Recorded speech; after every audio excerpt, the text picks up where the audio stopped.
Ako ang inyong Lolo Pael. At ako naman si Kabanong.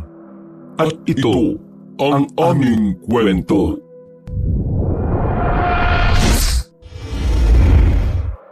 Nako, mukhang mamalasin na naman tayo ngayong araw. Hindi yan. Tingnan mo't maliwanag naman ang langit oh. Umuulan siguro sa ibang parte ng Kamaynilaan pero dito sa atin, ayan at maliwalas eh. Dumali ka na naman. Nung huling beses na sinabi mong hindi uulan, ayun at binagyo tayo. Oo nagkamali lang talaga ang radar ko nung araw na yon. Pero ngayon, sigurado ako na hindi uulan. Ay naku, basta. Maghahanap na tayo ng masisilungan ngayon pa lang ano. Ayoko namang magpalipas ng magdamag na nangangatog sa sobrang lamig dahil basang-basa tayo. Tama si Inay, Tay. Mas makabubuting ligtas na tayo. Umulan man, at least nakasilong na itong kariton natin. Ibig sabihin hindi na tayo pupunta dun sa may palengke kung saan maraming karton? Tay, sayang din yun. Pang-almusal na natin bukas yung kikitain sa mga karton na yun eh. Sapat na ang kinita natin, Maymay. Makakatawid na tayo ng magdamag. May pangkape pa tayo bukas ng umaga. Huwag mo nang yakagin ng tatay mo at hindi yan marunong tumanggi. Inaalala lang naman ng anak mo yung kakainin natin bukas, Wana. Aanhin mo ang pagkain bukas kung pare-parehas na tayong inaanod ng baha, Aber. Ngay naman, grabe naman kayo mag-isip. Ayan nga ho at tirik ang araw ho. Hindi mo ba nakikita? Ayan at papunta na nga dito sa atin ang dilim. Ay nako, bahala kayong dalawa ng tatay mo. Basta kami nitong si Boy, hahanap na kami ng masisilungan. Teka muna. Saan naman namin kayo hahanapin pagkatapos namin magbenta ng karton? Aba problema nyo na yan. Gamitin mo yung radar mo. Sweetheart naman, didiskarte lang kami nitong anak mo. Mamaya pag-uwi namin dadalang ka na lang namin ng Loming Batangas. O di ba, paborito mo naman yon. Sus, nang uto ka pa. Siya, sige na. Doon kami sa village tutungo. Village? Yung malapit lang dito? Paano ka makakapasok doon may bantay doon sa gate? Di wag dumaan sa gate. Paano? Lilipad kayo nitong si Boy. Haba, wala pa akong nakikitang flying kariton sa tanang buhay ko. Hanggang mamaya itong kamao ko magfa-flying dyan sa mukha mo. Malamang doon kami sa likod dadaan. Alam mo yung bakanting lote sa gilid ng Wendy's? May shortcut doon papunta sa village. Alam ni Maymay yun dahil dati na kaming nagawi doon. Talaga? Ako lang yatang hindi nakakaalam nun ah. Titira na pala kayo sa village hindi nyo malang ako isasama? Ay sus, ang drama. Pebrero ka nga talaga ipinanganak. O siya, sige na. Lumarga na kayo para hindi kayo abuti ng ulan. Hindi nga yan uulan. Tena nga, may anak. Baka mamaya maging drago na naman tong nanay nyo. Naiiling na lang ako't natatawa noon sa kakulitan ni Itay, Kabanong. Sanay na ako sa kanila ni Inay at aaminin ko na masaya ako sa pamilyang meron ako. Oo, mahirap lang kami pero kumpara sa iba, buo at ramdam ko ang pagmamahal sa amin ng aming mga magulang. Sa kalsada na kami nagkamali ng kapatid kong si Maymay, Kabanong. At hindi ako magpapaka-ipokrito kung sasabihin ko na kontento na ako sa pamumuhay sa kalsada at nagpupulot ng basura ng iba para mabuhay. Napag-aaral naman kami ng mga magulang namin. Masasabi ko na hindi rin kami sumasala sa pagkain dahil madiskarte naman talaga sina Inay at Itay. Pero sa kaloob-looban ko, naroon pa rin ang piping kahilingan na sana meron din kaming permanenteng tahanan at inuuwian. Ang lugar na siyang magiging proteksyon namin sa init ng araw at lamig ng tag-ulan. Pero baka ganun nga talaga. Hindi mo pwedeng makuha ang lahat at matawag na perpekto ang buhay mo. Nasaan na kaya sina Itay at Maymay, Nay? Hay naku, Boy. Huwag mong pakaalalahanin ng Itay at kapatid mo. Baka mamaya sarap na sarap silang nakaupo sa karinderya at humihigop ng mainit na sabaw. Tapos ikaw parang pusang hindi mapaanak dyan. Hindi ka mapakali. Hindi ko po talaga maiwasang mag-alala, Inay. Ang lakas kasi ng ulan. Para ka namang bago ng bago sa tatay mo. Balat kalabaw nga yun at hindi na tinatabla ng lamig. Si Maymay naman kahit nung maliliit kayo, hindi nagkasakit ang batang yon. Halika nga rito, tulungan mo ko. Ilawan mo tong nilalatag ko. Ay, o nga po pala, Nay. May nabili po ako mga katol kanina. Magagamit natin dito yun. Oo, pwede naman. Pero mas maganda pa rin na may kulambu tayo. Lalo na at masukal dyan sa likod. Kahit papano, kung may ahas man na makisilong din dito, hindi tayo matutuklaw. Kung sa bagay, Nay, mas komportable din po ako matulog kapag may kulambu tayo. Pakiramdam ko, kahit nasa kalsada lang tayo, may bubong tayo at bahay eh. Hindi kumibo si Inay, pero tiningnan niya ako saka ngumiti. Pero kahit sa liwanag lang na dala ng kandila, kita ko sa mga mata niya ang lungkot. Bigla tuloy ako nakaramdam ng guilt. Hindi ko dapat sinabi ang bagay na yon. Sigurado ako kung gaano ko hinihiling na magkaroon ng bahay, masigit pa doon ang kagustuhan ni Inay na maibigay yun sa amin. Isang nakabibinging katahimikan ang namagitan sa aming dalawa. Mabuti na lang at biglang dumating sina Itay at Maymay. Agad ko silang sinalubong ng tuyong pamunas. Hindi pala uulan, Tay, ha? May problema na yata ang antena ni Itay. Baka tulad niya nagkaedad na din kaya humina na ang sagap. Ay, kayo talaga. Ako na naman ang nakita niyong asarin. Palibasa, hindi niyo mapikon ng inay niyo eh. Naku, nandamay ka na naman, Tay. Basta, Nay, si Itay lang ang paluin mo ha. Hindi kami damay dyan. Imposible. Hindi ako mapapalong ng nanay niyo dahil may pamintuan akong dala. Pamintuan daw? Tingnan niyo nga, wala naman tayong pintuan. Ay, oo nga pala. O edi, pasalubong. Sweetheart! Ang paborito mong Lomi Batangas. Ito naman sa iyo, Jetro, kanin at adobo. Ang dami kasing binigay na karton sa amin ng isang stall dun sa palengke. Bagong bukas lang sila. Parang mini grocery kaya ang dami talagang karton. May mga naiwan pa nga kami dun eh. Pinatabi na lang namin ni Itay kasi hindi na namin kaya. Pero bukas sigurado makukuha namin yun. Marami-raming pera na naman yun. Ito nga pala yung natira na nadiskarte namin ni Maymay. Itabi mo na yan. Bukas dadagdagan ko pa yan. Aba, mukhang malaki-laki nga ang pinera nyo ah. Sabi ko naman sa iyo eh. Mabuti na lang pinilit ako nitong bunso mo. Oo na, pero bago yan, heto ang malinis na damit. Magbihis na kayo ng anak mo at malamig. Pagkatapos, sabayan mo kung kumain. Busog kasi kami. Kumain na kami ni Maymay bago ubuwi si Tart. Ganun ba? Ay siya sige, kami na lang ni Boyboy ang kakain. Maganda na po ko ng kakainin natin, Nay. Bago kami matulog ng gabing yon, ay nagkwentuhan muna kami ni Itay at Inay ng paborito naming love story nila. Ang totoo ay kabisado na namin yon ni Maymay, pero hindi kami nananawang pakinggan yon ng paulit-ulit. Nakakatawa naman kasi talaga sila magkwento at nakakamangha. High school sweetheart sina Inay at Itay. Pero nang matapos sila ng sekundarya ay sinubukang ipakasal si Inay sa iba. Huli niya na nalaman na ipinagbibili pala siya ng kanyang ama.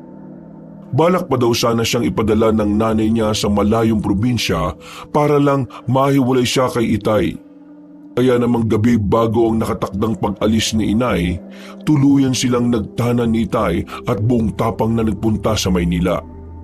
Sinadya nilang huwag maghanap ng permanenteng titirahan sa takot na baka matagpuan din sila ng mga pamilya nila. Simula nga noon ay hindi na daw alintana ni Inay ang hirap ng buhay basta't ang importante ay magkasama sila ni Itay. Ano ba yan? Sino ba yung yugyug ng yugyug? Maymay, bakit malikot mo?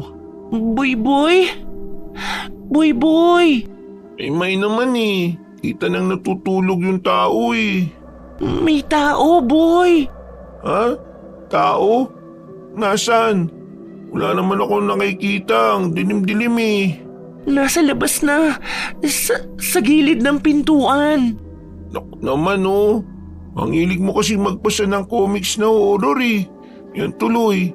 Imbis na tutulog ka na lang sa gabi kung ano-ano pa nakikita mo. Hindi. Totoo yung nakita ko. May tao nga. Nakakapote pa ngang itim eh. Kakainis naman to oh. Nang dadami pa eh. Ano bang gagawin ko? Bakit mo pa ako ginising? Tingnan mo. Baka mamaya mamamatay tao yun tapos hinihintay lang na makatulog tayong lahat. Ano? Mamamatay tao pala tapos gusto mo silipin ko? Gusto mo kong maunang patayin, ganon? Eh, hindi naman sa ganun. Ano kasi? Ay nako, eto na. Teka lang. Saan na ba yung flashlight na yun?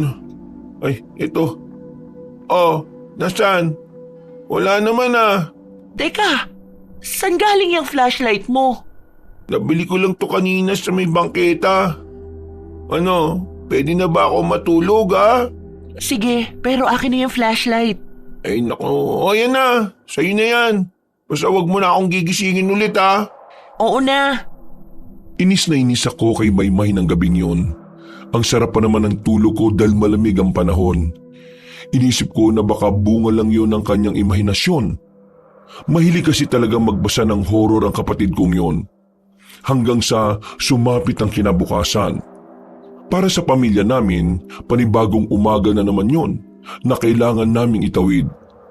Ang hindi namin alam, sa araw na yun din pala magsisimula ang bagong yugto ng aming buhay. Paano? Dito na lang muna kayong magkapatid ha.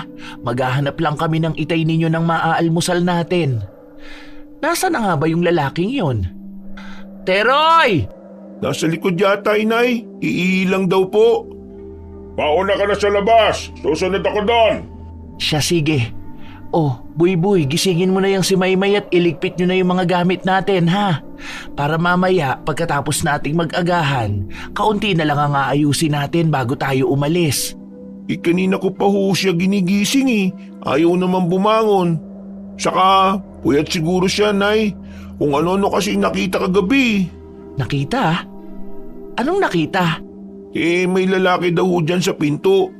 Inilawan ko naman ng flashlight. Wala naman ako nakita. Kababasa niya talaga yan ng comics, nay. Yan na nga ba ang sinasabi ko kababasa ng hindi maganda. Naaapektuhan na pati pag-iisip. O paano, mamaya mo nagisingin pagbalik namin. Ay, sige po, nay. Nauna ngang lumabas si inay noon. Ako naman ay bumalik sa pagkakahiga. Pero bago yun ay kinuha ko muna ang libro sa bag ko upang maghanap ng mababasa doon. Pero wala pang ilang minuto simula nang lumabas si inay ay narinig ko na ang malakas niyang pagtawag kay Itay. Nangunot ang noo ko at napabalikwas ulit ng bangon. Yung tono kasi ng tawag ni inay, aakalain mong may emergency. Dali-dali akong lumabas. Halos sabay na nga rin kami ni Itay noon. Naabutan namin si inay na nakasquat ng upo sa gilid ng pintuan. Tulala at titig na titig sa kung anumang bagay na naroon. Ano ba't parang nasunugan ka kung makasikaw dyan, sweetheart? Tignan mo to. Gumagalaw siya. Ano kaya yan? Kamunti ko na matapakan eh. Ay, paano natin malalaman kung tititigan mo lang yan? Ayan at nababalutan ng puting tele oh. Kung hindi mo yan tatanggalin, hindi natin malalaman ang sagot sa tanong mo. Ang dami mo namang sinabing damuho ka. Sige, tutal ikaw na ang nakaisip, di ikaw na ang gumawa. Tignan mo itong nanay mo, Buboy oh. Mainit agad ng ulo eh. Kulang yata sa pampainit na lambing. Psst, ang bunga nga naman ito. Sa anak mo pa talaga? Ay bakit? Ano ba yung sinabi ko? Parang kulang ka naman talaga sa mainit na yakap, sweetheart eh. Oo na, sige na. Tanggalin mo na yung nakabalot dyan. Uy, ano yun? Teka, tanggalin ko tong balabal na to. Sanggol? Nay, baby ho! Diyos na mahabagin. Sinong nag-iwan yan dyan? Mariosep, kawawa naman. Ang lakas pa naman ng ulan kagabi. Ayan at basang-basa yung hinihigaan niya oh. Nay, ang cute ho. Anong cute ka dyan? Nagugutom ka mo yan. Maya-maya lang iiyak na yan, tingnan mo. O dito ka na lang muna. Pasupsupin mo dyan sa'yo. Lalabas ako at bibili ako ng dedian at gatas ha. Ha? Siya sige, bilisan mo lang ha. Alam mo namang wala na akong gatas. Oo, mabilis lang ako. Agad namang ipinasok ni inay ang sanggol sa loob ng bahay. Doon ay matyaga niya itong nilinisan at pinalitan ng malinis na damit. Natatandaan kong t-shirt pa inay ang ginawa ng balabal dito pansamantala. Bukod kasi sa nakalagay lang ito sa parang basket, wala itong mga damit na ekstra doon. Noon ay hindi ko na nga pinagtuon ng pansin pa ang basket at sumunod na din kay inay sa loob. Noon ko lang napansin yung kakaibang balat sa noo ng baby. Pati na din yung bracelet na suot niya. At tama nga si inay kabanong. Maya-maya pa kasi ay pumalaho na ng iyak ang sanggol kaya naman agad na itong pinadede ni inay. Base sa nakita kong reaksyon ng sanggol, para talaga siyang gutom na gutom. Saka pa lang yung tuluyang kumalma at unti-unting nakatulog. Dahil bunso ako sa amin ni Maymay, pakiramdam ko ay may kung anong kumurot sa puso ko habang pinagmamasdan ang kawawang sanggol. Bigla ay ipinagpasalamat kong may mabuti kaming mga magulang. Naghihirap man kami at walang permanenteng bahay na matatawag, kailanman ay hindi ko naramdamang pinabayaan kami ni na inay at titay. Samantalang ang sanggol na yon, sa murang edad, ay inabandona at parang basurang itinapon lang sa kung saan. Hindi dapat kayo nagkukup-kup ng sanggol na hindi nyo alam kung saan nanggaling, inay. Ano ka ba naman, Maymay? Ikaw nga na ganyan nakalaki nangangailangan pa ng aruga ng magulang. Ito pa kayang sanggol na parang kapuputo lang ng pusod mula sa ina. Yun na nga ho, inay. Sarili niyang magulang itinapon siya. Bakit natin kukup-kupin? Mamaya may sa demonyo. Maymay, kung wala kang matinong sasabihin, mabuti pang itiko mo na lang yung bibig mo. Hindi nyo kasi ako naiintindihan Itay, Boy, hindi ba tama naman ako? Sa bagay na yan anak, pasensya ka na ha. Kakampi mo ko kaya lang parang mali na husgahan mo ang walang muwang na sanggol na ito. Ha? Grabe, hindi ako makapaniwala. Gusto ko lang naman na iligtas ang pamilya natin. Iligtas? Mula saan, Maymay? Sa sanggol? Ayan nga at kahit husgahan mo ang pagkatao niya ni hindi niya maipagtanggol ang sarili niya. Bahala ho kayo, inay, itay. Basta ako, hindi niyo ako mapipilit na tanggapin ng batang yan. At sa palagay mo naman ipipilit ko sa'yo kung hindi mo gusto. Basta't manahimik ka lang at huwag magsalita ng kung ano-ano. Kapag may naghanap sa kanya, ibabalik natin siya. Tamang inay mo anak. May dahilan marahil kung bakit siya napunta sa atin. Alam ng Diyos na mabubuti tayong tao. Kahit naghihirap tayo, hindi tayo kasing sama ng ilan. Sinadya ko manahimik na mga sandaling yon. Mag-aagahan na dapat kami kaya lang ay nauwi pa sa diskusyon. Wala akong gustong kampihan sa kanila. Sa murang isip ko ay batid ko ng parehas naman silang may punto. Nakikita ko ang awa at pusong magulang kina inay at titay. Pero hindi ko rin may tatanggi na may kakaibang takot sa mga mata ng kapatid ko na hindi ko pwedeng baliwalain. Matapang naman si Maymay, kaya nga nakakapagtaka kung bakit parang may kinatatakutan siya ng sandaling yon. Nang masiguro ni inay na busog na ang sanggol, ay kami naman ni na Maymay at itay ang inasikaso niya. Tahimik na kami habang kumakain. Hanggang sa matapos kami ay dun palang muling nagsalita si inay. Dito na muna tayo pansamantala kahit 3 araw siguro. Baka bumalik ang may-ari ng sanggol. Sangayon ako sa iyo, sweetheart. Paano? Huwag ka na lang munang dumiskarte ha. Ako nang bahala. Sasama ako sa inyo, tay. Wag na, boy. Baka kailanganin ka ng inay mo dito lalo na kapag gising na yung sanggol. Si Maymay na lang ang isasama ko. Ganun po ba? Sayang mo kasi makakatulong din sana yung mga mapupulot kong pangbenta. Huwag ka nang sumama, bantayan mo si inay. Ha? O sige. Basta uwian mo ko ng pasalubong ha. Oo na, mukha ka talagang pagkain. O paano? Aalis na muna kami. Mag-iingat kayo rito ha. Babalik kami bago manangalian. Baka mabilihan mo ng diaper itong bata kahit ilang piraso lang para hindi mabasaan ng ihi niya ang mga sapin natin sa higaan. Hayaan mo't paglalaanan ko ng pera yung pambili ng mga gamit ng bata. Kita niyo na yan? Hindi niyo nga kami dinagdagan ni Boy kasi alam niyo na mahirap ang buhay natin. Tapos biglang may darating na sanggol at magpapaampon sa atin ng ganun-ganun lang? Maymay, anak, subukan mo na lang munang intindihin. Huwag kang magalala. Sisiguruhin namin ng nanay niyo na hindi kayo maapektuhan. Sa pamilya namin, Kabanong, hindi naman talaga kami pinagbabawalan ni na inay at titay na magsalita tungkol sa nararamdaman namin. Yun nga lang ang lagi nilang bilin, dapat ay alam din namin ang hangganan namin.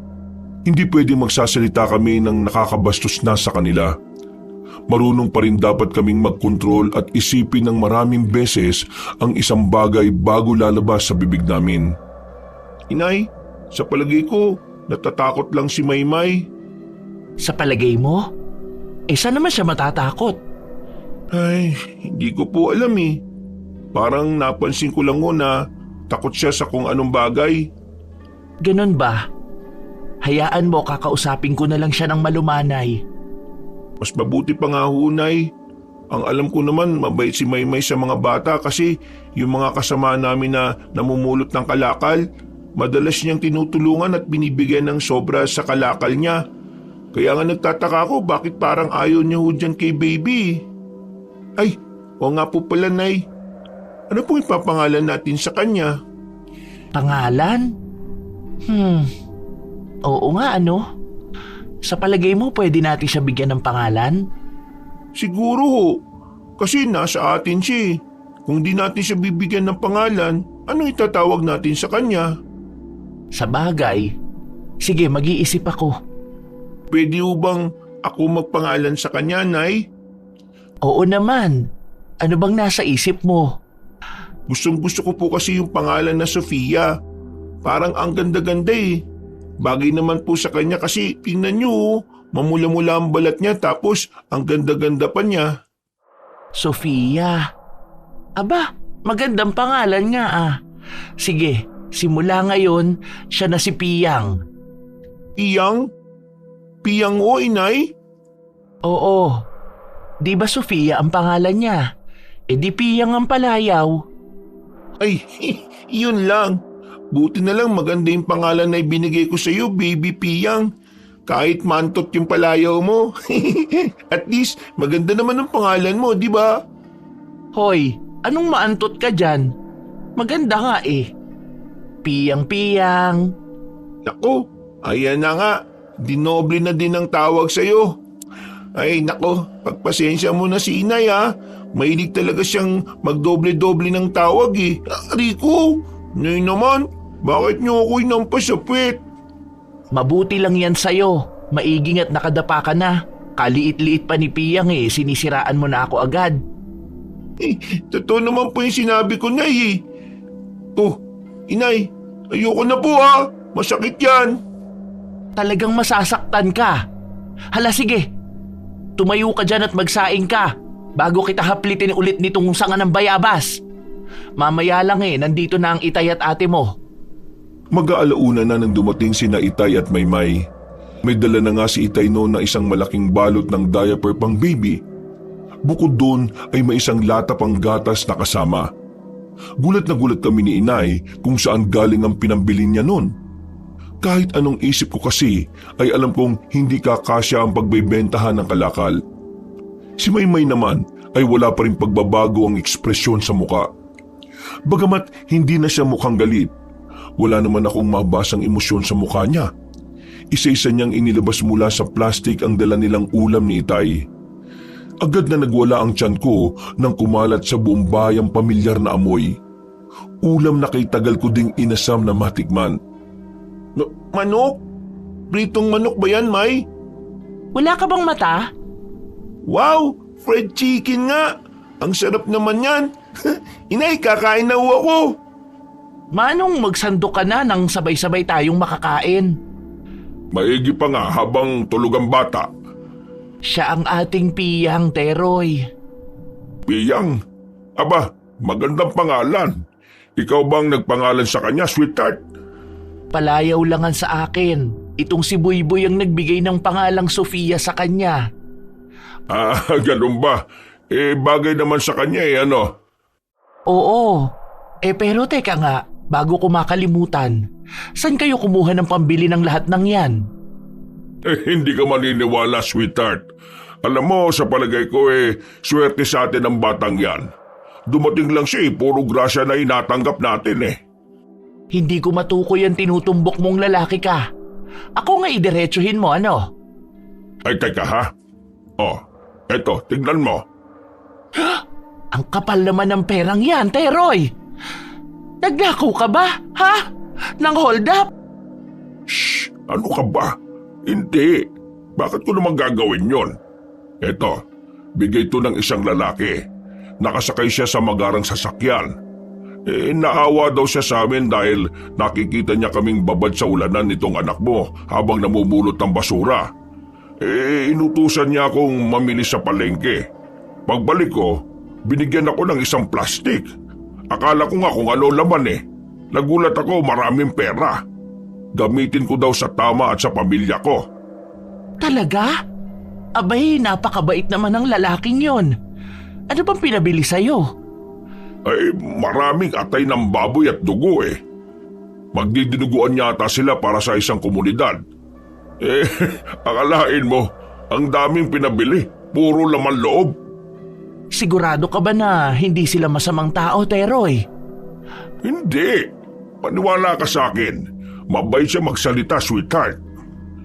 Sige, pero wag na lang muna nating galawin yung pera na yan. Para kung sakali mang may kapalit pala ang pagbibigay nila ng ganyang karaming pera, pwede nating ibalik. Ikaw ang bahala. Sa ngayon, kumain na tayo at pagsaluhan natin yung nabili naming ulam ni Maymay. Siguradong mapaparami ang kain natin ngayon. Totoo yun, Kabanong. Halos tumaob ang kaldero ng tanghaling yon na dati naman ay napapaabot pa namin ang hapunan ng sinaing. Kahit si Maymay ay hindi may tatangging nagustuhan ng ulam. Alam ko dahil sabay kaming nangangarap na makakain ng ganoon noon pa man. Sa tuwing madadaanan namin ang establishmentong nagluluto ng fried chicken, nakukontento na lang kami sa pagsinghot ng aromang tangay ng hangin mula doon. Kaya nang sandaling yon, pakiramdam namin isa sa pangarap namin ang tuluyang natupad. Buong maghapon ay mas lumakas pa ang ulan. Nagpa siya ang itay na hindi na umalis. Sa halip ay inayos na lang namin pansamantala ang pintuan ng abandonadong bahay na yon. Tay, bakit kaya ang tahimik ng lugar ng mga mayayaman, no? Tingnan nyo, bukod sa malinis dito, lahat sila nasa loob lang ng bahay nila. Hindi nagsisilabasan. Hindi gaya dun sa iskinita na madalas nating daanan kapag nagbibenta tayo ng kalakal. Kahit umuulan o mainit ang araw, ang dami-daming tao. Ang iingay nila. Ibang-iba talaga ang ugali ng mahihirap sa mayayaman, anak. Ikaw ba? Anong mas gusto mo? Mas gusto ko yung ugali ng mayayaman, itay. Hindi sila nakikilam sa buhay ng iba. Hindi gaya dun sa iskinita, maraming mayayabang. Akala mo sa kanila yung daan Ikaw talaga.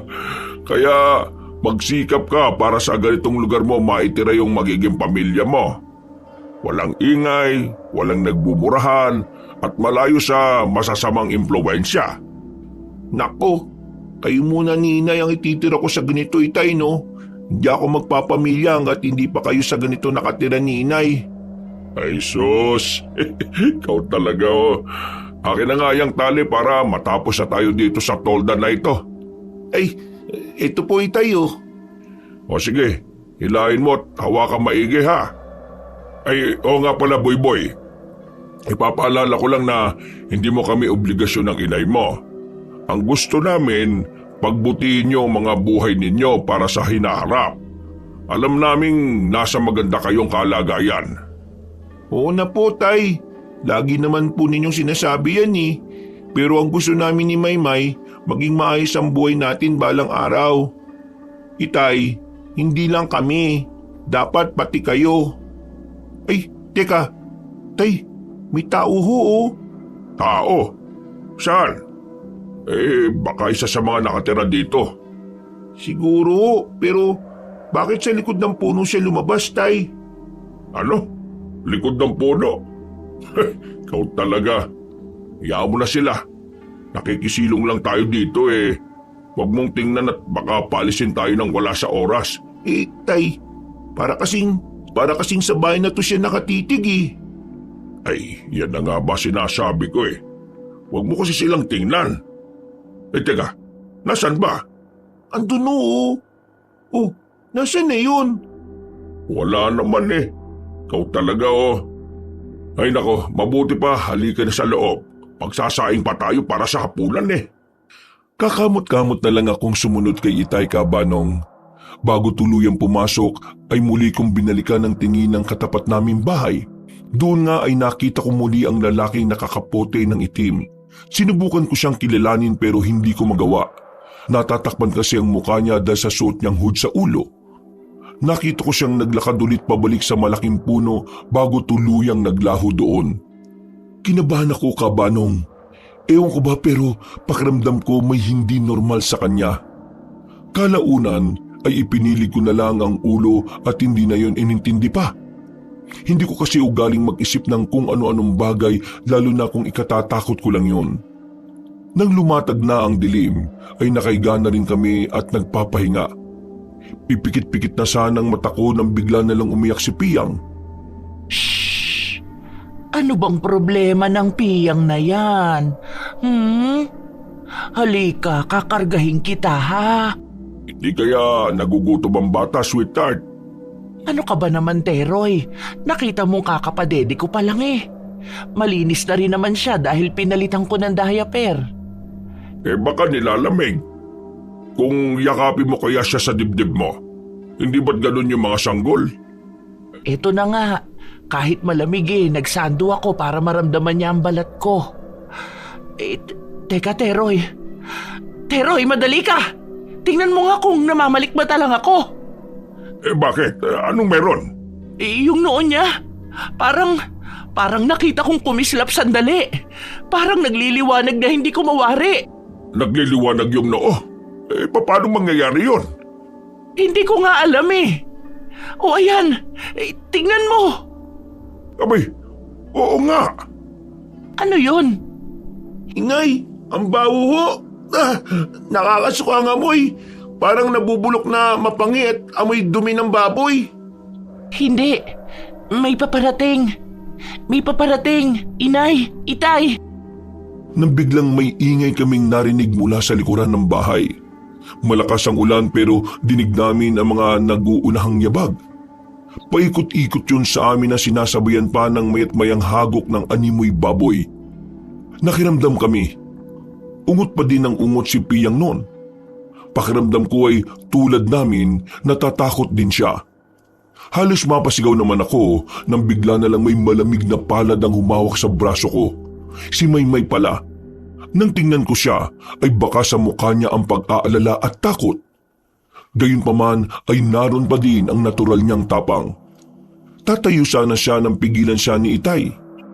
Sinabihan niya kaming huwag iwanan si Inay at Piyang. Ay Diyos ko, nanginginig ang bata, Teroy. Ano? Teka, huwag kayong lalabas dyan sa kulambo at titingnan ko kung anong mga yon. Asan ba yung ika ko, sweetheart? Nandiyan sa kariton, nasa dating lalagyan mo. Ano bang pinaplano mo, ha? Hindi maganda ang pakiramdam ko sa ingay na yun eh. Baka kung ano yung mga yun na bigla na lang pumasok dito. Kailangan natin maging handa. Ano ba kasi ang mga yun? Kailan pa nagkaroon ng galang baboy sa lugar na ito? Inay, Itay, ang baho ho. Naamoy niyo ba? Siguradong sa kanila yung galing. Bakit hindi ho tayo humingi ng tulong? Ayan at may kapitbahay naman tayo sa harapan. Ako nang hihingi ng tulong. Dito lang kayo. Teroy, mag-iingat ka. Baka mabangis na baboy ang nasa labas. Marahan ang naging paglalakad ni Itay papuntang pintuan nang bigla na lang yung lumagabog ng ilang beses. Malalakas na animoy binabayo ng kung sino mang nasa labas. Nakakapagtaka noon na parang walang nakakarinig. May katapat naman kaming kapitbahay at sobrang lapit lang ng bahay nila. Tarantado ka! Sige, pumasok ka dito ng tagpasin ko yung leg mo. Hindi mo malalapitan ang pamilya ko. Dadaka muna sa bangkay ka. Isang mahina ngunit galit na angin ng kung anong nilalang sa labas ang pumuno sa loob ng bahay na yon. Halos umurong lahat ng pwedeng umurong sa akin noon, Kabanong. Nininervyos talaga ako at pakiramdam ko ay nagiinit ang buong mukha ko dahil sa takot. Bukod sa sigaw ni Itay at nakakatakot na angin ng kung anong hayop sa labas, dinig na dinig ko din ang malakas na lagabog ng dibdib ko ng sandaling yon. Bigla ay napadasal ako ng kung anuman ang pinagdaraanan namin ng sandaling yon, sana ay hindi kami pabayaan ng Diyos. Panginoong Mahabagin, bakit hindi sila tumitigil? Ano bang mga yan, Teroy? Bakit dumami pa yata sila? Masisira na ang pintuan. Anong gagawin natin? Basta dyan lang kayo. Hindi ko kayo pababayaan. Yan na nga ba ang sinasabi ko eh. May sa demonyo ang batang yan, inay. Yang sanggol na yan ang pinupuntahan ng mga halimaw na yan dito. Pwede ba, Maymay?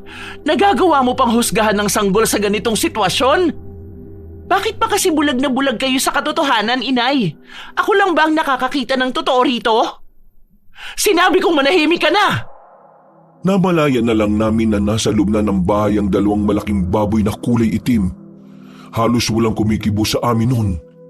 Nakikipagtitigan lang kami sa namumulang mga mata ng mga baboy.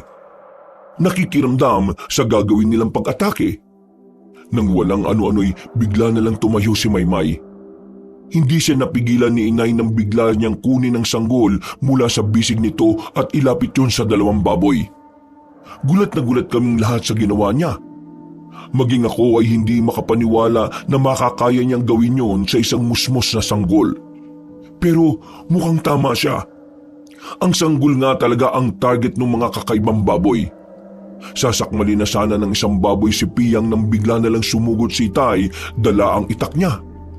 Hindi ko makakalimutan yung samot-saring takot, galit at pangamba na nararamdaman ko ng gabing yun, Kabanong. Malakas at panabay na napasigaw si Inay at Maymay. Wala akong magawa. Umatras ako sa dulo ng higaan at doon ay yumuko ako sa dalawang tuhod. At doon ay yumuko ako sa dalawang tuhod ko. Tinakpan ko ang dalawang tenga at kalaunan ay niyakap ang sarili. Hindi ko alam kung gaano katagal ako sa ganoong posisyon, Kabanong. Namalayan ko na lang na may yumayakap na sa akin at nagsasabing maayos na ang lahat. Ano bang iniisip mo, ha, Maymay? Ganyan ka na ba kawalang puso at pati sanggol gagawin mong pamain sa mga halimaw? Muntik nang ikapahamak ng Itay mo ang padalos-dalos mong desisyon. Patawad ho, inay. Hindi ko naman akalain na nasusugod ang Itay. Ama na yan, Juana. Mabuti na lang at maayos naman tayong lahat. Mabuti na lang kamo at may nagmagandang loob na tumulong sa atin para maitaboy ang mga baboy na yon. Paano kung wala? Hayaan mo na. Sigurado naman akong may natutunan ng panganay natin sa nangyari. Tama ba, Maymay? Patawad ho, Itay. Anak, mahirap lang tayo pero hindi tayo kriminal. Hindi namin kakayanin ng inay mong magpahamak ng ibang tao lalo na't musmus pa. Naintindihan namin na gusto mo lang ding protektahan ang pamilya natin. Pero magagawa naman natin yon nang hindi na kinakailangang makapanakit pa sa iba. Hindi ka namin pinipilit na gustuhin si Piyang. Pero sana, tratuhin mo man lang siyang tao. Aaminin kong maging ako ay sumama ang loob kay Maymay ng sandaling yon. Lalo na nang matitigan ko ang inosenteng mukha ng natutulog na sanggol. Wala siyang kamalay-malay na muntik na siyang maging hapunan ng isang mabangis na hayop. Sigurado ko na kung may nangyari man sa kanya, baka hindi ko nakausapin ang kapatid ko. Okay ka na ba, Boy? Nanginginig pa rin ang katawan mo. Giging okay na po ko, Inay. Hindi ka ba nahihirapang huminga? Hindi naman no, Inay. Natakot lang talaga ako. Akala ko kasi kung mapapano na si Itay at Baby. Hindi pa rin tayo pinapabayaan ng Diyos, anak. May pinadala siya para tumulong sa atin. Ay, oo nga po pala. Nasaan po yung sinasabi niyong tumulong sa atin? Gusto ko po siyang pasalamatan. Hindi ko nga rin alam eh. Sinundan niya yung mga tinaboy niyang mababangis na baboy tapos hindi na siya bumalik. Sana'y magpakita siya ulit sa atin nang makapagpasalamat man lang tayo. Sa palagay ko taga rito lang yun sa subdivision na ito. Paano pa natin makikita yon kung aalis na tayo rito? Hayaan mo na kung hindi. Alam niya naman na siguro na nagpapasalamat tayo sa kanya dahil sa kabutihan niya. Ang akala ko talaga, walang makakarinig sa pagiging natin ng tulong Tingnan mo nga't ang lalim ng sugat mong lalaki ka. Sigurado ka bang ayaw mong dalhin sa ospital yan para magamot? Sus, hindi na. Malayo to sa bituka. Ang mabuti pa, ipunin niyo na lahat ng gamit. Kailangan natin makalis dito sa lalo madaling panahon. Hindi na kami nakatulog ng gabing yon. Pagkatapos ng mga nangyari, ni isa sa amin ay walang dinalaw ng antok. Pagputok na pagputok ng araw kinabukasan ay nilisan na namin ang lugar na yon sa takot na baka muli kaming balikan ng mga umatake sa amin ng nagdaang gabi. Sa daan ay nauna sina inay at titay. Tulak-tulak nila ang kariton kung saan komportable at safe na natutulog si Piyang. Habang kami naman ni Maymay ay nahuhuli. Wala kaming imikan. Pansin ko na tahimik din siya. Mukhang malungkot at pagkaminsan ay marahas na lang na napapabuntong hininga. Alam ko na hindi mo rin gustong gawin yon. Pero maling-mali kasi na ginawa mong pamain si Baby Piyang. Wala siyang malay. Hindi pa siya makakalaban. Hindi mo ako maiintindihan, Buy-Buy. Gusto ko lang naman protektahan ng pamilya natin. Kapag gusto mo nang magkwento sa akin, sabihin mo lang makikinig naman ako sa iyo Basta, ang alam ko lang, hindi yan normal na bata. Iyong nagdala sa kanya, hindi yun tao. Ano? Anong ibig mo sabihin na hindi tao? Teka, nakita mo yung nagdala kay Piyang? Pero hindi na umimik si Maymay. Napansin ko na umiiwas siya ng tingin sa akin at parang naging aligaga ang mga mata. Sinundan ko ang tinitingnan niya pero wala namang ibang tao sa paligid. Ramdam ko na may tinatago sa amin ang kapatid ko. At kung ano man yon, isa lang ang nasisiguro ko. Hindi yun madali para kay Maymay pero pinipili niyang suluhin sa takot na walang maniniwala sa kanya. Ay nako, hindi mo kailangang suluhin yan, Maymay. Pamilya tayo, no? Saka, di ba, bili ni Naitay at Inay na walang dapat sikreto? Iba ngayon, Buy-Buy. Paano sila maniniwala sa akin? Nabulaga na sila sa sanggol na yon. Pati nga ikaw Hindi ako bulag, May. Naaawa lang ako. Ganun na rin yon. Magkaiba yun. Naiintindihan kita. Gusto ko lang maging patas at alam kong ganun din sila, Inay. Tumigil ka na. Ayoko ng pag-usapan. Gagawin ko na lang ang makakaya ko para protektahan ng pamilya natin laban sa mga alagad ng dilim na yun. Hindi lang naman ikaw ang may gustong protektahan ng pamilya natin Lahat tayo magtutulungan. Hindi na siya kumibo at nagpatuloy na lang sa paglalakad. Malikot pa din ang mga mata niya at pagkaminsan ay natutulala sa isang direksyon na parabang may nakikita siyang hindi kaaya-aya doon. Naawa ko kay Maymay Kabanong. Gusto ko siyang damayan pero hindi ko naman yon magagawa kung hindi siya magsasabi ng problema niya sa akin. Sa uli ay pinili kong iparamdam sa kanya na kakampi niya pa rin ako at naiintindihan ko siya. Kahit naman hindi kami ganon ka-sweet tingnan, aaminin kong mahal ko ang kapatid ko dahil siya lang naman ang meron ako maliban kina Inay at Titay. Hapon nang ikagulat ko kung saan kami manunuluyan. Kahit papaano ay nakaramdam ako ng excitement, Kabanong. Yung kasi ang unang beses na masasabi kong kahit hindi permanente, may matatawag kaming maayos na tutulugan. Ligtas sa anumang banta ng panganib at higit sa lahat may kuryente. Wow! Totoo po ba ito? Dito tayo tutuloy, Nay? Tay? Oo, anak. 1 linggo na ang binayaran namin ng inay nyo dito. Napagpasya naming gamitin yung pera na ibinigay ng estranghero para sa kaligtasan natin, lalo na ni Piyang. Paano po yung karito natin? Nakatabi na. Ipasok nyo na lahat ng gamit natin dito. Yung importante lang, ha? Opo, Inay. Nakakatuwa naman. May TV po. Pwede ba natin gamitin yan, Tay? Abay, oo naman. Kaya nga nandyan yan eh. Pagtyagaan na lang natin yung higaan. Pang 2 tao lang yata yan eh. Sa lapag na lang po kami ni Maymay. Diyan na po kayo sa kama kasama si Baby Piyang. Ikaw talaga. Advance ka palagi mag-isip. Paano? Tulungan mo na akong ipasok dito yung mga gamit natin. Ang Maymay, halika, tumulong ka ha. Oho, Itay.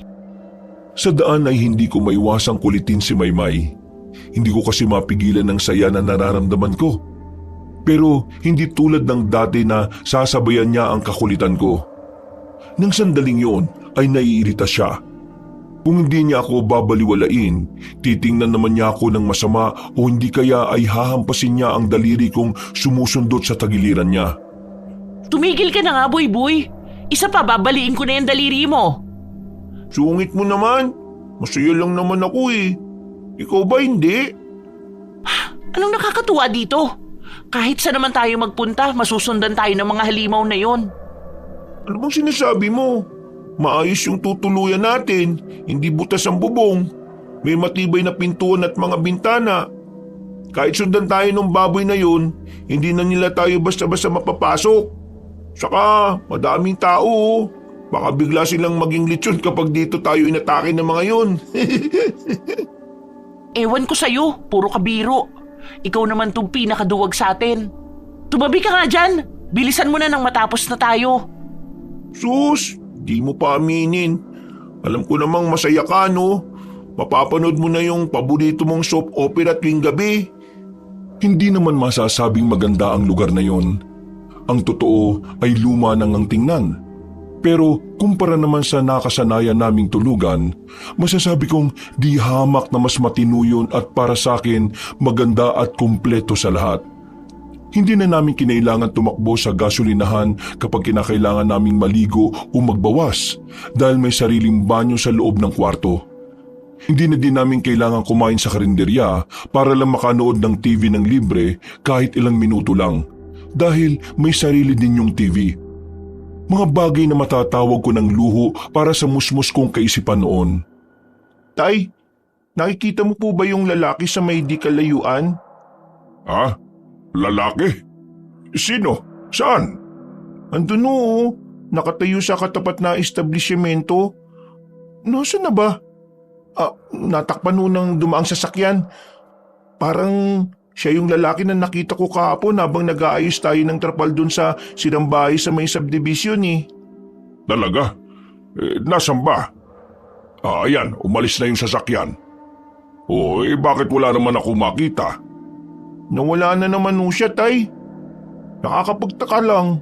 Nakakaputi pa din siya ng itim at nakatakip ang ulo niya ng hood. Hindi naman umuulan. Sigurado ka ba? Opo. Nakatingin na naman siya dito sa bintana natin kanini. Ganun ba? O sige.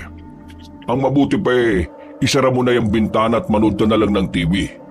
Ako nang bahalang tumingin kung may kahina-hinalang umaaligid dito sa bahay natin.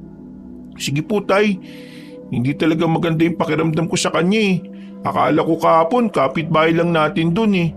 Pero ngayon parang kakaiba na ho. Huwag ka mag-alala. Nandito naman ako. Hindi ko kayo pababayaan. O sige na, bantayan mo yan si Piyang at mag-aasikaso naman kami ng inay nyo ng ilulutong pagkain. Sinunod ko na lang si Itay kahit ang totoo ay kakabakaba ako. Nahaluan patuloy ng takot yung excitement at tuwa na nararamdaman ko ng sandaling yon. Tulog si Piyang sa kama ng sandaling yon. Si Maymay naman ay kalalabas lang sa banyo at nagpupunas pa ng buhok. Ako na ang nagbukas ng TV bago maingat na dumapa sa tabi ng sanggol para manood. Hanggang sa hindi namin namalayan ng oras dahil sa pinapanood namin. Madilim na nang muling bumuhos ang malakas na ulan. Sinabayan pa yun ng malalakas na kulog at kidlat. Naku, magigising na yata siya. Maymay, pakitingin mo lang siya oh. Tatawagin ko lang si Inay at Itay ah. Uy! Ano ba? Oo na, bilisan mo lang ah. Oo, doon lang naman sila sa labas nagluto eh. Bawal daw kasi dito dahil uling ang gamit natin. Baka magising siya eh. Kung pumupunta ka na kaya, Ito na nga. Madali akong tumayo at tinungo ang labas. Nakita ko naman sina inay at itay sa dulong pasilyo ng lugar na yon. May mahaba kasing parang lababo doon at doon sila nagluluto. Halos tumakbo na ako makalapit lang ng mabilis sa kanila. Hindi kasi ako pwedeng sumigaw dahil may mga tao din sa ibang kwarto. Hindi naman sila makatingin sa gawi ko kaya hindi rin ako makasenya sa kanila. Inay, magigising na yata si Piyang. Umuungot kanina eh. Tatapikin mo lang ng dahan-dahan o kaya padededehin. Hindi ba biniling ko na sa'yo kanina? Nay, natatakot ko kasi ako. Baka umiyak. Oo nga naman. Alam mo naman yung bunso nating itong si Boy eh. Anong alam niya sa sanggol? Iniwan mo pa siya kay Maymay? Diyos ko naman, Boy. Mabuti pa puntahan mo na, sweetheart. Ako nang bahala dito. Sige na, sandali lang naman ito eh. Matatapos na din. Siya sige, ito na lang ang dadalhin ko dahil luto naman na din itong kanin. Isunod mo na lang yung ulam ha. Oo na, utusan mo na ding magsandok ng kanin yung anak mo para lumamig na ha. Kakain na tayo pagpasok ko. Kahit may bitbit na mainit at medyo mabigat na bagay ay bakas pa din kay inay ang pagmamadali. Malalaki ang hakbang niya kaya mabilis naman naming narating ang kwarto. Pero isang nakakagimbal na tanawin ang bumulaga sa amin ni inay pagbukas namin sa pintuan. Wala kasi doon si Maymay at ang sanggol. Mabilis na nilipag ni inay ang hawak niyang kaldero sa kapuno ng pag-aalalang naghanap. Ako naman ay sandaling nagloading habang nakatayo pa din sa pintuan. Paano'y dalawang mabalasik at namumulang mga mata ang nakita kong sumilip sa saradong bintana. May itim na kamay at matutulis na kukuding pilit na pumapasok sa bakanting lalagyan ng jealousy. Gusto kong sumigaw sa takot, Kabanong, pero parang nalulun ko ang sarili kong dila. Hindi rin ako makagalaw dahil parang ipinako ang mga paa ko sa lapag. Para kong hihimatayin doon sa takot lalo na kapag muling sumisilip yung nakakakilabot na mga mata. Kahit ngayong naaalala ko yung muli ay kinikilabutan pa rin ako. Isa yun sa trauma ko na hindi ko na magagawang kalimutan kahit kailan, Kabanong. Boy! Tay, may tunoo. Ha? Teka, saan bang... Maymay! Diyos ko po, nasaan ang batang yun at si Piyang? Maymay! Anong nangyayari? Nawawala ba sila, ha? Hindi ko alam kung nasan sila. Hindi naman natin sila nakitang lumabas ng kwartong ito. Boy, magsalita ka nga. Nasaan ang ate mo at si Piyang? Ano bang tinuturo mo sa bintana? Ha?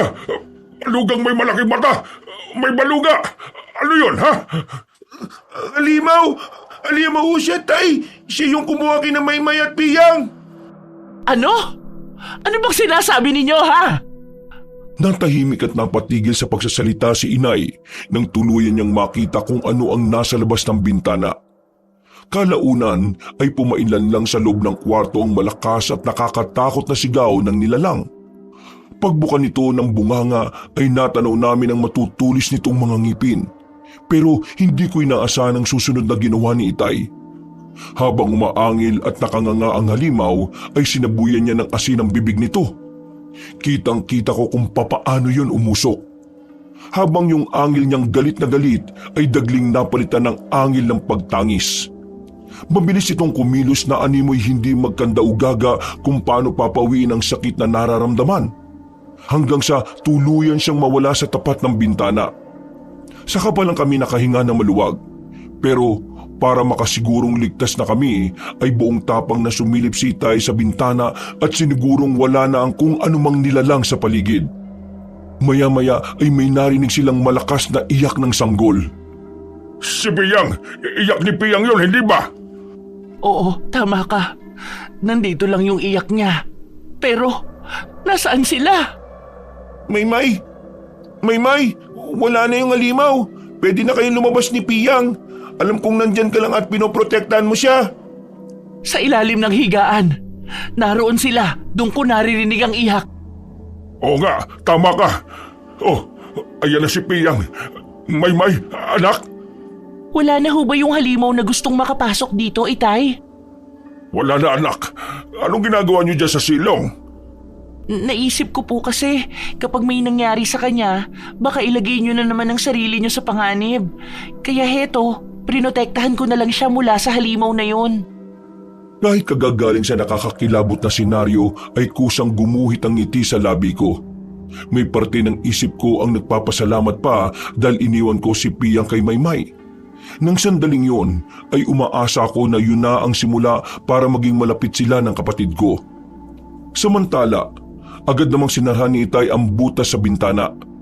Inalayo din namin ang higaan mula doon. Kahit pare-parehas pa din kaming puno ng takot at kalituhan sa mga nangyayari, pinilit naming kumain ng gabing yon. Ang akala ko, Kabanong, dahil may maayos na kaming tutulugan ay magiging mahimbing na ang tulog ko. Pero hindi. Bawat kaluskoso kaunting ingay lang ay nagigising ako at nanginginig.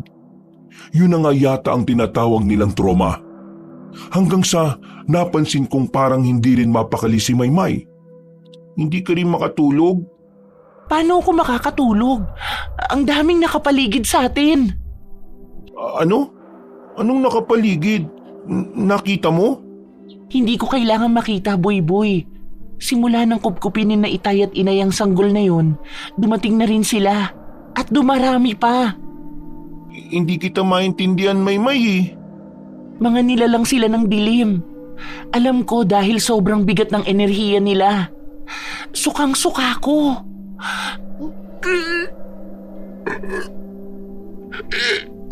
Maymay! Mabilis akong tumayo noon at sinundan ko siya. Hinaplas ko ang likuran niya dahil nagsusuka talaga siya. Mula sa kusina ay napansin kong unti-unting natatanggal yung karton na hinarang ni Itay sa butas ng bintana. Tila may kung anong kumukutkot doon. Panabay na nanlaki ang mga mata at bibig ko. Namalayan ko na lang na nilapitan na yun ni Maymay at tinagisa ng asin. Hindi ko alam kung anong oras na yun. Basta ang alam ko, malakas pa din ang ulan, kulog at kidlat. Sina Inay at Itay ay mukhang nahihimbing naman. Gayon din ang sanggol. Bagong mahiga ay naisipan kong silipin si Piyang. Malungkot akong napangiti. Aminin ko man o hindi ay nagdududa na din talaga ako sa tunay na pinagmula ng sanggol. Babalik na sana ako sa higaan nang bigla na lang may kumalabog ng malakas sa bubungan. Kasabay noon ay nagising si Piyang at napansin ko ring parang kumislap ang noon niya. Eksakto kung saan naroon ang kakaibang balat. Nandyan na naman sila. Ano bang kababalaghan nito, Teroy? Diyos ko, hindi na natapos. Hindi ko rin alam, sweetheart. Mabuti pa tingnan ko. Hindi, dito ka na lang. Munti ka na mapahamak nung nakaraang gabi. Hindi naman siguro makakapasok dito kung ano man yung nasa bubungan na yan. Tama ho si Inay, Itay. Saka marami naman hong nanunuluyan din dito. Imposibleng hindi nila marinig yan. Inay, yung noo ni Piyang parang... Hindi! Nagliliwanag!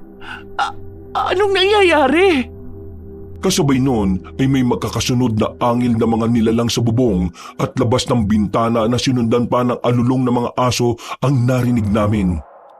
Nakapagtataka din dahil bukod sa mga ingay na yon, wala kaming naririnig na ingay mula sa mga kapitbahay namin doon.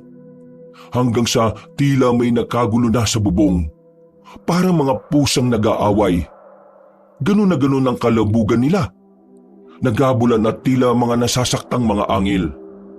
Hanggang sa tuluyang yung huminto ulit. Nang tahimik na ay sakalang kami binitiwan ni na Inay at Itay. Makakayakap kasi kami noon sa ibabaw ng higaan nila. Hihinga pa lang sana kami ng maluwag pero sa gulat namin ay bigla na lang may kung anong mahabang bagay ang pumasok sa butas ng bintana. May itim na tila maninipis na tali. Saka ko napagtantong buhok pala yun nang mahawakan ko na habang pinipigilan yung hatakin si Inay. Dumiretso kasi yun ng palupot sa mga bisig ni Inay na nakahawak kay Piyang. Maya-maya pa ay may isa pang mahabang bagay ang pumasok ulit at umikot naman sa paa ng sanggol. Hindi! Anong bagay ba to? Buhok! Buhok yan, Itay! Mag-iingat kayo! Hawakan niyo maigi! Huwag niyong bibitiwan ang inay ninyo! May kukuhain lang ako! Maymay, si Piyang, hindi ko na siya kayang hawakan. Tulungan mo ko. Mabibitawan ko na siya, anak. Maymay, ako na kay inay. Kunin mo si Piyang, bilis! Akin na ho siya, inay. Itay! Bilisan niyo ho! Hindi na namin kaya! Sobrang lakas niya! Lumakas ang pag-iyak ni Piyang dahil sa mga nangyayari. Shh! Huwag kang matakot ha. Hindi kita bibitiwan. Buwisit kang buhok ka. Teka. Oo nga. Tama. Tingnan natin kung hindi ka umalis. Buwisit ka. Maymay, ano yan? Lighter? Anong gagawin mo? Ano pa? Kung nakakagalaw ang bagay na to, ibig sabihin may pakiramdam din yan. Tingnan natin kung hanggang saan ka tatagal buwisit kang buhok ka. Hetong sayo! Pero hindi agad nasunog yung buhok na gumagalaw at humahaba. Para yung may sariling proteksyon. Kahit nang subukan ni Itay na kutsilyuhin, guntingin at kahit gamitan pa ng itak, tumatalbog lang ang mga yon, Kabanong. Desperado na kaming lahat. Nagdurugo na din kasi yung pinagkakapitan ng buhok sa braso ni Inay at sa binti ni Piyang. Nang biglang kuhain ni Itay yung pinagsawsawan namin ng ulam. Toyo yun na may kalamansi at sili. Ibinuhos niya yun sa buhok. Saka lang namin yung nakitang umusok. Muling kumuha si Itay ng kalamansi. Piniga niya yun sa palad niya saka inihawak sa buhok. Umusok yun at naglabas ang nakakasulasok na amoy. Kasabay noon na isang malakas na angin mula sa labas ang pumailan lang. Naalis ang pagkakakapit noon kina Inay at Piyang pero muling may pumalit na mas makapal pang buhok. Sa pagkakataong yon ay hindi na namin alam kung ano ang gagawin. Tuluyan nung napaikutan ng sanggol at naagaw sa amin. Hindi! Si Piyang! Anak ng... Teka, babawiin ko siya! Itay, wag na ho! Itay, huwag kayong lalabas! Ano ba kayong dalawa, ha? Kapatid niyo yon! Hayaan niyo nga ako! Inay, si Itay! Bakit hindi niyo man lang pinigilan? Kilala ko ang tatay ninyo, Maymay. Hindi yan napipigilan. Pero baka mapahamak ho siya. Itay, pakiusap. Itigil niyo na ho ang paghihiwa sa kalamansi na yan. Isipin niyo naman kami. Kailangan din namin kayo. Kung sakaling sa inyo mangyari ang bagay na yon, naniniwala ko na may isang tao din ang magsasakripisyo ng sarili niyang buhay para iligtas kayo. Kaya tumabi ka, Maymay. Umalis ka sa pintuan. Hindi ako aalis dito, Itay. Natahimik lang kami nang biglang tumahimik sa labas. Nawala ang malakas na iyak ni Piyang, maging ang mga kakaibang angil. Ang totoo ay kinakabahan kami. Nakikiramdam sa mga susunod na mangyayari.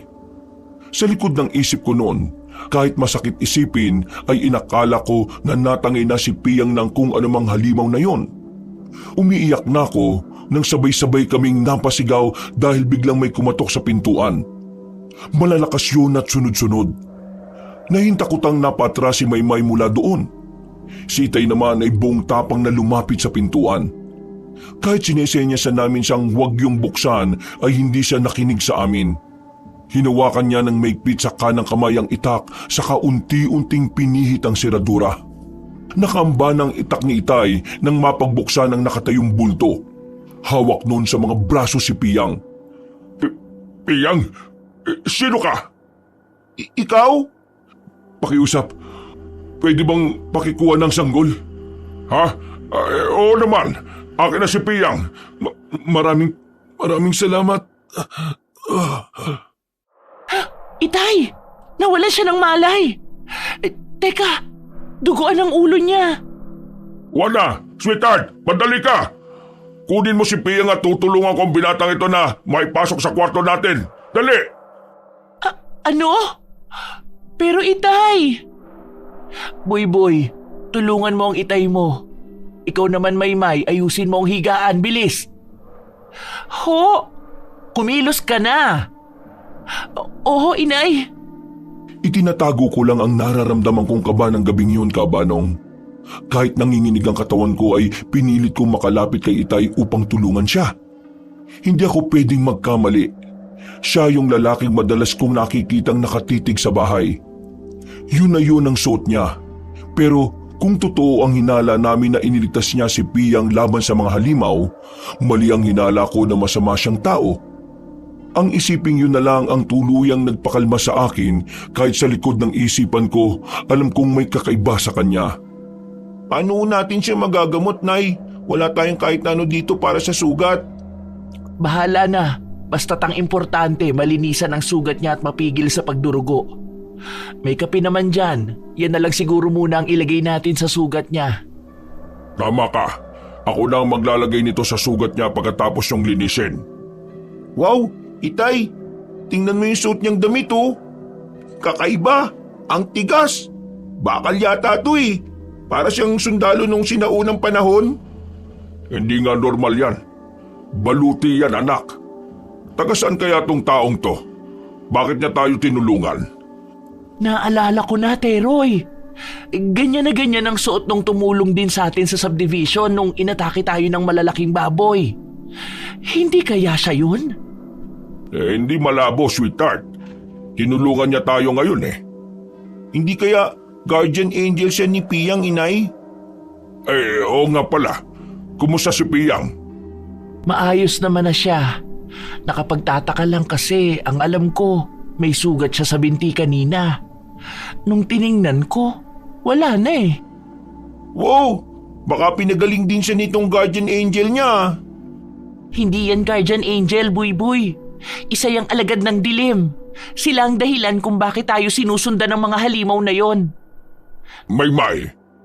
Totoo naman ho, Itay. Bakit ba ayaw niyong tanggapin na simula nang mapunta sa atin ng batang yan kung ano-anong kababalaghan ang nangyari sa atin?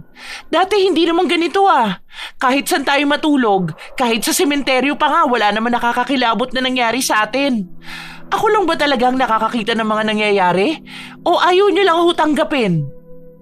May, hindi kami tanga ng Itay ninyo. Alam namin kung ano ang sinasabi mo. Kung ganon, bakit patuloy niyong pinoprotektahan ng batang yan? Isasakripisyo niyo pa ang buhay niyo para sa kanya? Paano naman kami ni Buy-Buy? Malalaki na kayo, May. Matatapang kayo at madiskarte sa buhay. Sadyang hindi ganun kasama mga magulang niyo para abandonahin ang sanggol sa ikalawang pagkakataon. Itinapon na nga siya ng mga magulang niya eh. Iiwan pa ba natin siya? Pasensya na kayo kung nadadamay kayo ha. Siguro, mas makakabuti kung dadalhin na lang natin sa simbahan si Piyang. Kung magiging maayos ang sitwasyon doon, baka iwanan na lang natin siya sa bahay ampunan ng mga madre ang nag-aalaga. Bahala na. Basta't ang kailangan naming siguruhin ng Itay ninyo, ligtas siya sa pag-iiwanan natin sa kanya. Sa ngayon, pwede bang magtiis na lang muna tayo at magtulungan? Nagkatinginan kami ni Maymay. Sa unang pagkakataon ay nakita ko ang kapayapaan sa mukha ng kapatid ko. Maging ako, yun ang nararamdaman. Malungkot man pero sa palagay ko, ayun na din ang pinakamainam na solusyon. Buong magdamag ay wala nang gumambala sa amin. Naalimpungatan lang ako nang maramdaman ko ang parang may mga matang nakatitig sa akin. Pagdilat ko ay hindi nga ako nagkamali. Nasa paanan namin yung lalaking sugatan.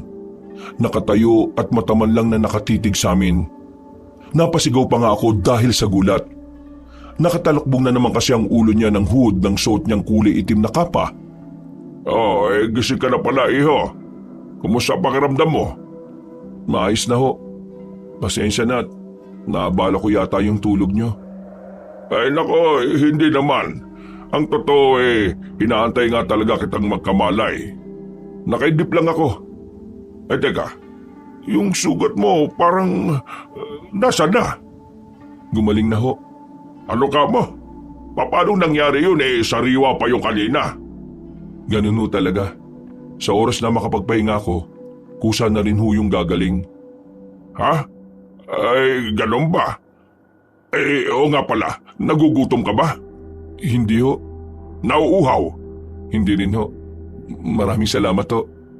Kung ganun baka pwede na kitang makausap tungkol sa ginawa mong pagtatanggol sa amin. Maraming salamat nga pala. Hindi niyo kailangan magpasalamat sa akin. Ako dapat ang gumagawa niyan dahil sa ginawa niyong pagkupkup at pag-alaga sa anak ko.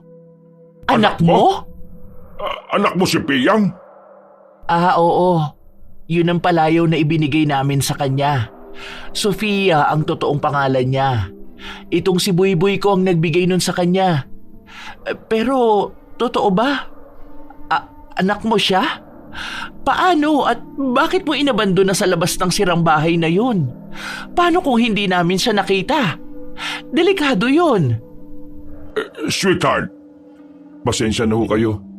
Wala na akong pagpipilian ng araw na yun eh. Naabutan nila ako. Hinang-hina ako noon kaya hindi ko na magagawang protektahan ng anak ko.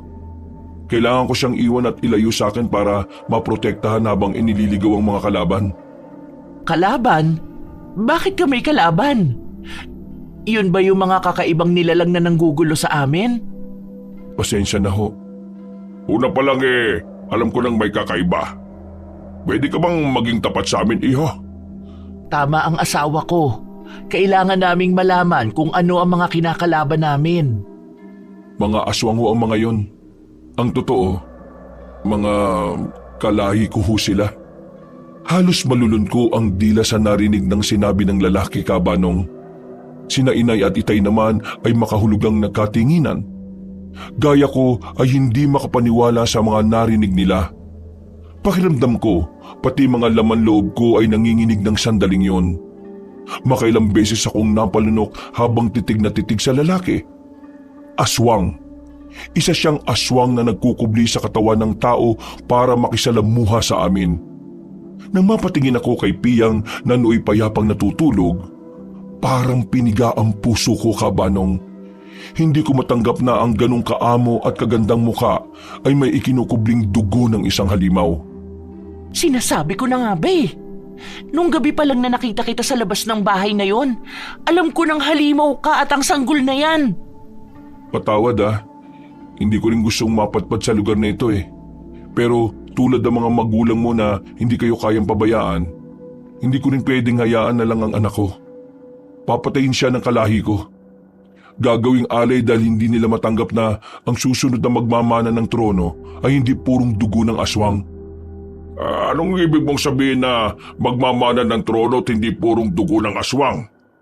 Prinsipyo ako sa mundo namin na hindi sinasadyang nagkagusto sa isang dalagang tao.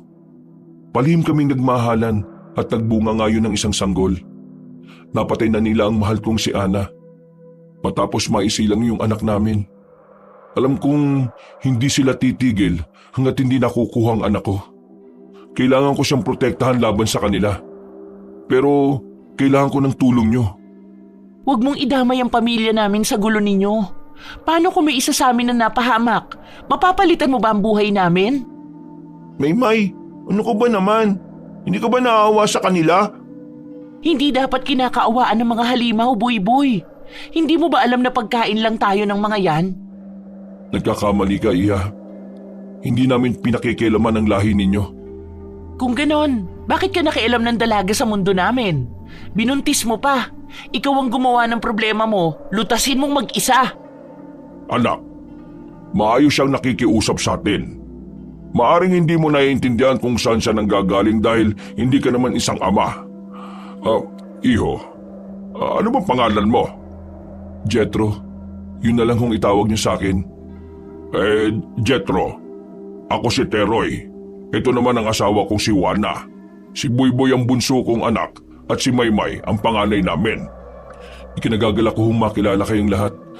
Maraming salamat to at sa kabila ng katotohanan tungkol sa amin ng anak ko, hindi kayo natakot.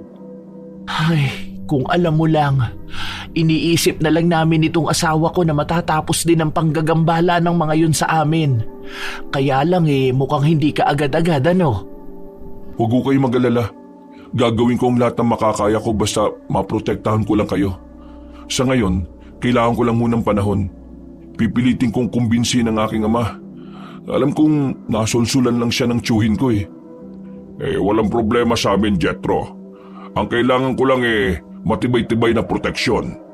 O kaya safe na lugar para sa amin. Nabanggit mo rin lang na mga aswang kayo. Marami naman siguro akong mahahanap na panlaban sa mga kalahibong yon.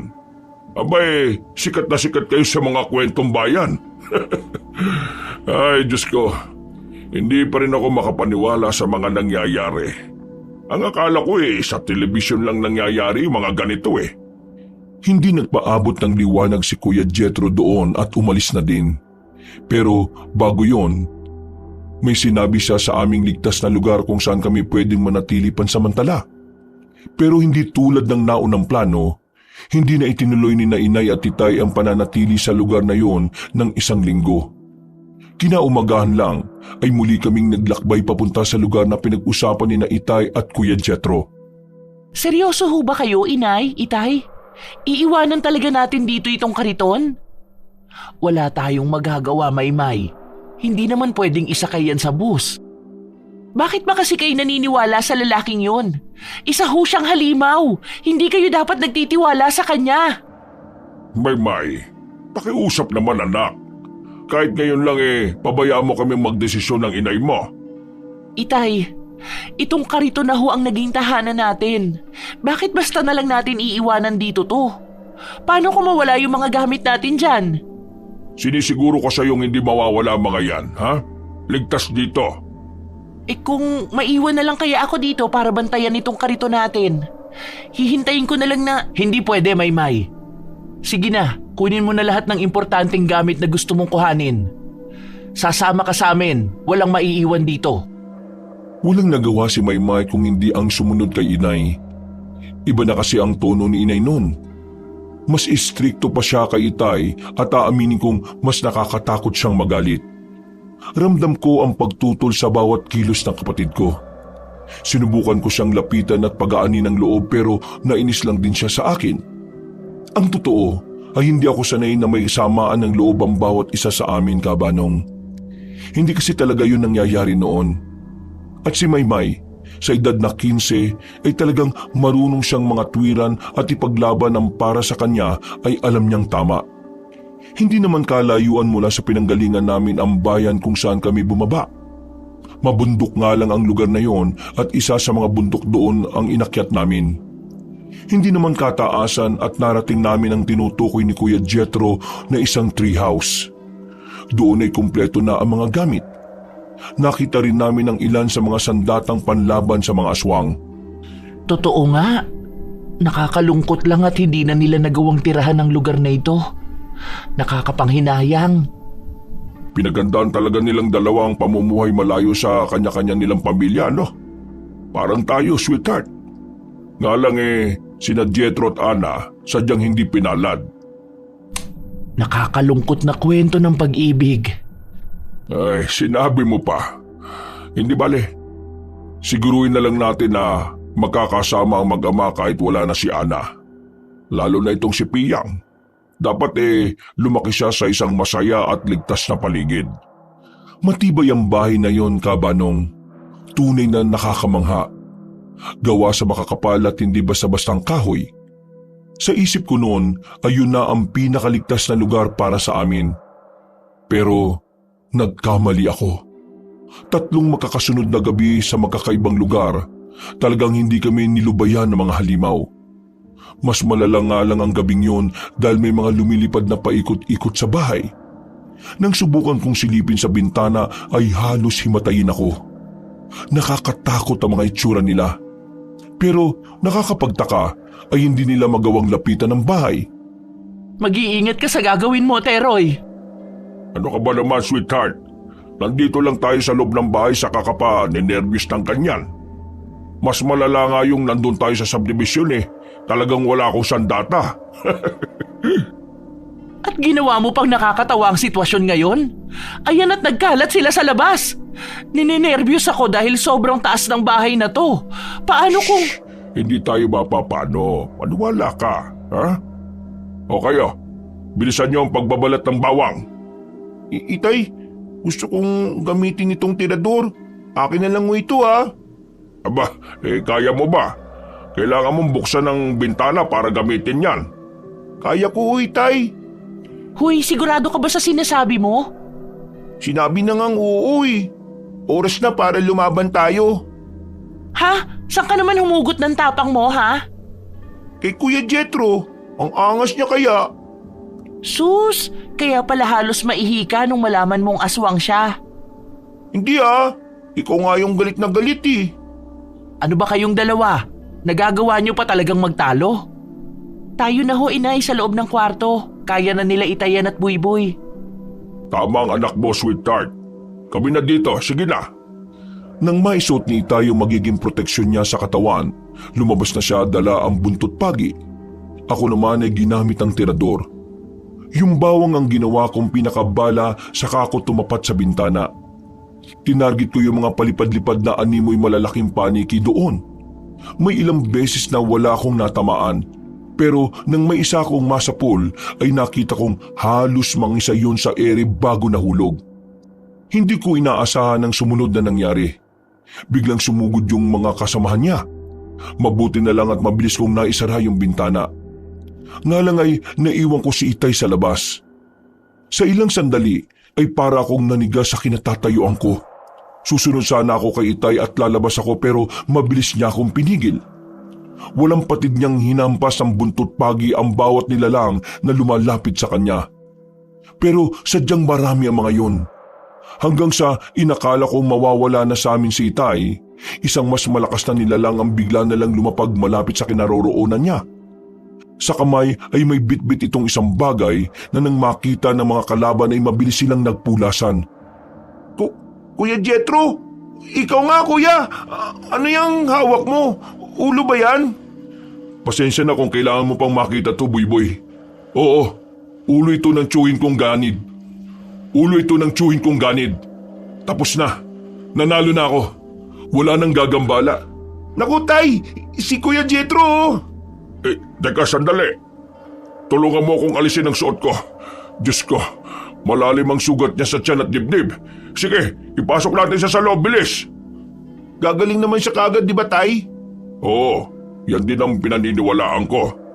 Itay, bakit kulay itim yung dugo na lumalabas sa dibdib niya? Hindi ko alam, anak. Isara mong maigi yung pintuan, ha? Mang Teroy, ay, huwag ka magsalita. Bumubulwak ang dugo eh.